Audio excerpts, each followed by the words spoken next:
This is something I don't think I've ever said out loud on the podcast.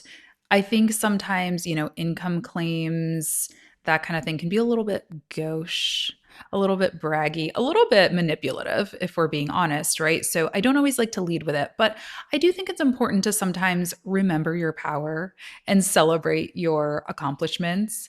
And I was thinking about it the other day. I've made over $1 million in course sales over the course of my career. And that's a pretty cool stat. That's a pretty cool data point. Now, that's not to say, like I said, that that is an income claim that, results are typical and that you can follow exactly these steps and have that exact same success necessarily. But I do think that it gives me insight into the online course world that a lot of people don't have.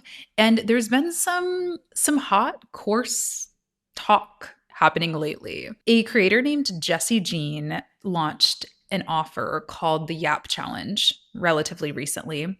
And it's really had the streets talking. And by the streets, I mean threads, of course. Those are the streets for me, the threads and Reddit, of course. Basically, she blew this launch out of the water. I don't have an exact number. I don't know. Maybe I'll put it up on the screen if I can find one that she posted, but a lot of the gossip is saying that she's made multi-million dollars on this second version of the Yap Challenge. The first one, I think she did 1.6 million. That's one launch.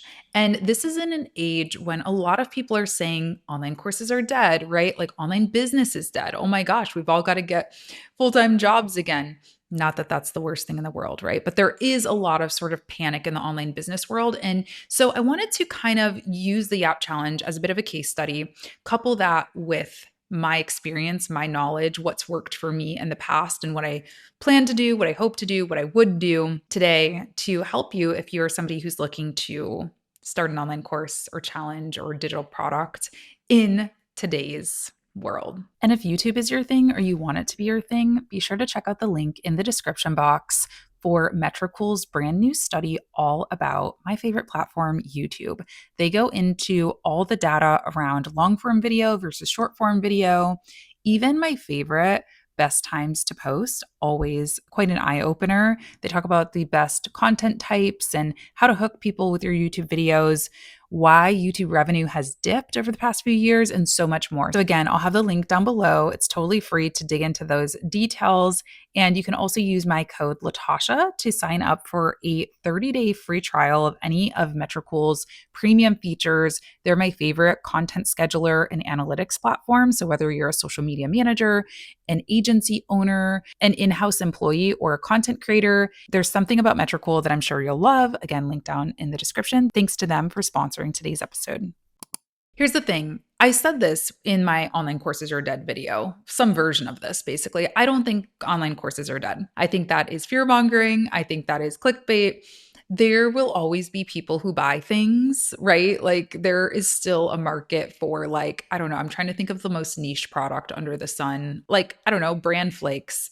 I don't really know anybody who eats bran flakes, right? But there is still a loyal audience, a loyal group of people who consume that cereal. But seriously, there are always going to be people who like to take online courses. This is not such a new thing. I think a lot of people think courses started in like 2020.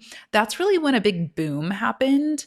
But those of us who were course creators before 2020 know that we're kind of getting back to maybe like baseline. I started selling courses in 2016. I started buying courses even before that. And I think what we're seeing now is a little bit more typical pace, not so boom, economy, like boom, pandemic economy and weird world that we were living in, online world that we were living in.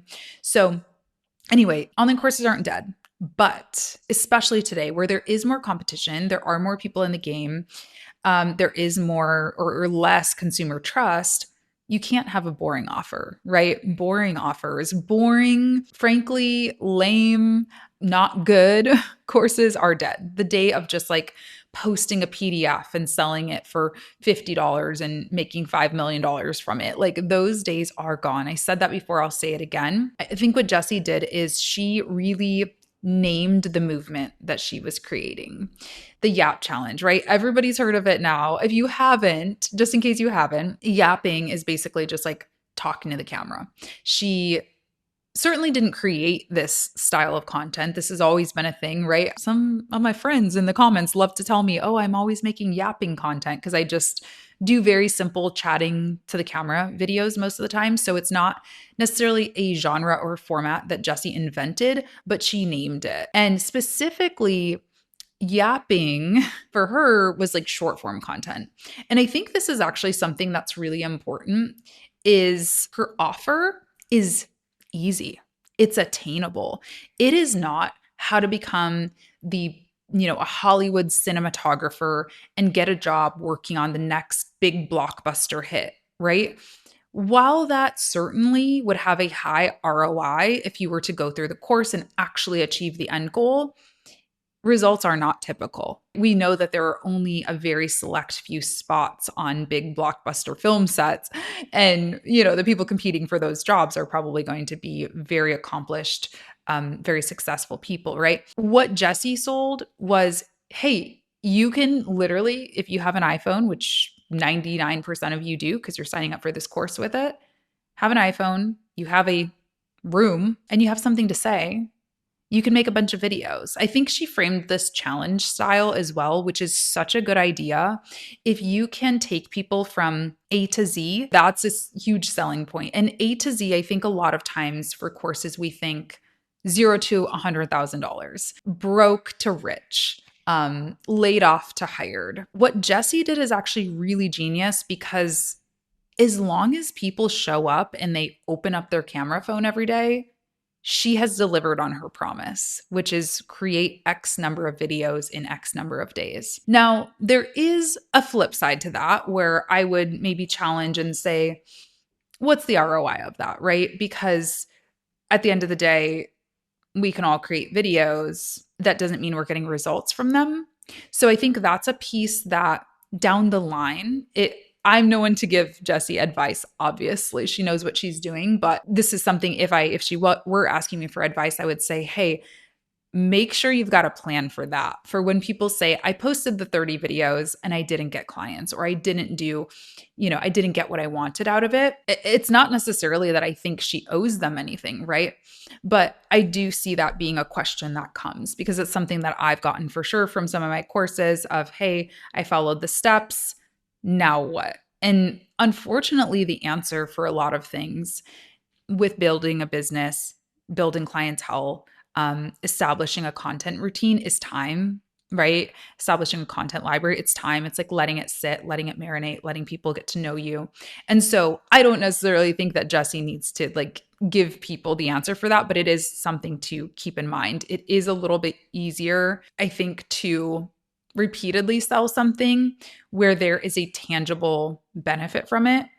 And perhaps she's doing that because of the sheer number of enrollees that she's getting in this course, right? She made it really social. She took people along the journey of selling. And I think that is a huge part of her success as well. She was like live broadcasting these sales numbers. She was celebrating, she was welcoming people.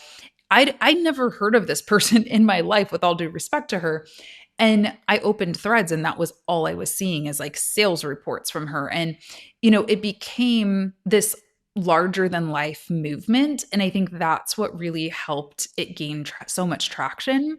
And going back to my original point, because it gained so much traction, she just has a really large sample size of people now. I mean, there's got to be at least, I don't know, 5, 10 of those people who are going to see huge ROI from this challenge. So even if I don't know how many people, 10,000, 5,000, students do not earn an extra $50,000 from their business because of their yapping, if 5 do, and she's able to capture those success stories, that is going to take her really far for launch 3, 4, 5, and beyond. So that's something else that I think is important is once you do have your offer out into the world, make sure to capture case studies, make sure to capture customer feedback. I personally always recommend running a beta round of a course. So I did this I've always done this. I've called it like a soft launch or a beta group or whatever, just to have like a group of people to go through my course materials and they get it at a discounted price. So, for example, like the social media management toolbox was one of my big standout courses. I sold it for, I think it sells now for like $55. But when I launched it, I'm pretty sure I did it for like half of that, maybe 25, 29, something like that. And it was a similar, I mean, similar, it wasn't as huge. It wasn't a $1.6 million launch, but it was similar in that it just sold like hotcakes. I followed up immediately with people who purchased because it was a template pack. It wasn't something that actually needed a lot of breathing room. Like they could immediately get in there and see, is this what I paid for? Is there one thing, one document in this that I can use tomorrow? And then they can write a review, right? Then I can get a success story from it.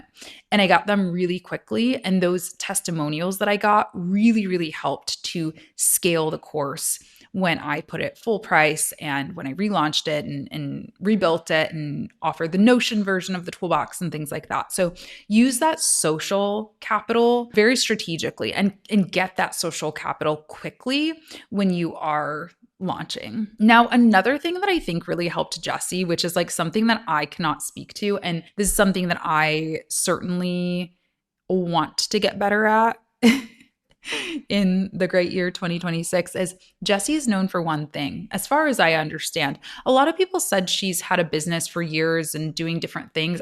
Like I said, I've never heard of her. The first time I've ever heard of her was the Yap Challenge. And I think that's really, really smart. When you confuse, you lose. I repeat that phrase all the time. It's from James Clear. And it's true. Like people want to, I hate it. I hate it as a person, as a multi-passionate person. I hate it. As a marketer, I understand it. People want to know you as the blank girl, the blank guy, the go-to for X, the go-to for Y. They do not want to have to dig through and say, oh, does Latasha have a course on Instagram? Does Latasha have a course on freelance clients? Does Latasha have a course on YouTube? Right? They want to know this is the go-to person for this, and this is a go-to person for that. And again, I don't personally love it because I love talking about all the things. And I think we all have a lot of knowledge and interests and passions inside of us. But it is just something worth noting. I think one of the reasons why Jessie was so successful is she became synonymous with this term that she had coined, and she labeled it and she named the movement that already existed, but she was really leaning into. And she became synonymous with the app content. Yeah, I think it's important that you niche down. Like if you're starting today, don't do a course for all the things. If you're a social media manager, don't make a course for all the platforms or all the formats. Make a course on Instagram reel content for realtors or YouTube, growth for freelancers, right? Really, really specific, and go all in on that, because then your content that you make that promotes that course, whether it's Yap content on Reels, whether it's long form YouTube podcasts, whether it's Instagram carousels, all of those things can support that one core message. And that is really going to help. I notice when I start promoting multiple offers, it's just like everybody gets confused. Nobody's really engaged with any of them. You really have to go all in and like make this your thing. Another thing that I think we can learn from the Yap Challenge is it seemed really simple to sign up. Simple landing page. I don't have an example of it because I don't think it exists anymore, but very simple landing page, very straightforward. There were not a million upsells and things of that nature. It was just, do you want to join the challenge? And another thing that I'm seeing on Threads, I'm not in the challenge, but a lot of people are saying the lessons are over delivering, right? Again, there's that social component of she's got all these eyes on her now. So is it the juice actually worth the squeeze? I believe she's doing live lessons as well, which I cited in my original video about online courses are dead. I think that giving people access to you as an instructor, giving people a classroom setting where there's community and they're able to lean on each other, they're a part of a cohort, that is truly like, I don't want to say a requirement, but it's kind of a requirement. There are certainly people still selling evergreen, go at your own pace courses, but the success of them is not the same as cohort-based courses. It's just not. Cohorts are really wonderful for keeping people engaged, keeping people showing up and doing the lessons, doing the challenges every day, right? And they're also great for building community. And that is a huge, huge benefit of taking an online course that a lot of people don't even realize. It's something that I certainly didn't realize until I ran the Social Media Management Accelerator back in 2021, I believe it launched. And it was kind of an afterthought, the community piece. I was like, I really just want to teach this classroom style because people are really wanting connection. And I thought that meant they would be wanting connection from me, right? Silly me. I mean, I think that was part of it, right? Having access to me to be able to ask me questions after the lectures, to be able to get feedback on things, live feedback in real time, absolutely. But another thing that I realized people really loved was just getting to chat with each other in the comments, getting to join a little, community group and be able to talk to each other and get to know one another. I talk to students from that course all the time who are still in touch with each other. Many of them keep doing like a mastermind type meeting years later. Like that is so beautiful.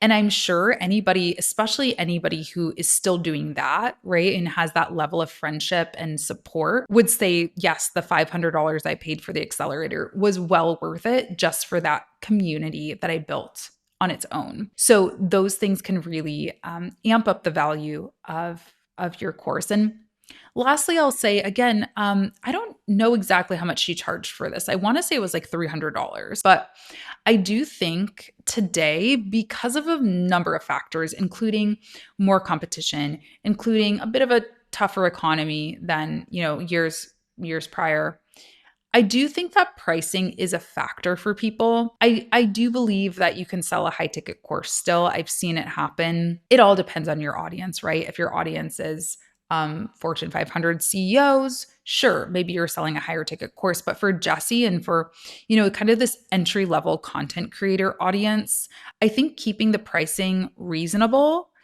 is really important too. You don't want to limit yourself. And sometimes we can say, oh, it's the pricing, and that's kind of an excuse. It's like that's the easy thing to blame. But I really do think that an accessible price point is how you get scale. Now, if she were going to do a Yap intensive where she personally critiques all of your videos and she's really working with you as your coach, working on more than just, hey, here's how to make these Yap videos. She's also working on your offer and your mindset and like deeper things in a more maybe one-on-one or small group format, then yes, that might make sense to be a $1,500 offer or whatever the price point may be. And especially if she's maybe yapping for business, right? There could be a lot of different ways to increase it or up level it. But that entry level starting point, I think, does need to be accessible. That's what I would recommend at least. I think the part that I really want to drive home is she didn't overcomplicate it.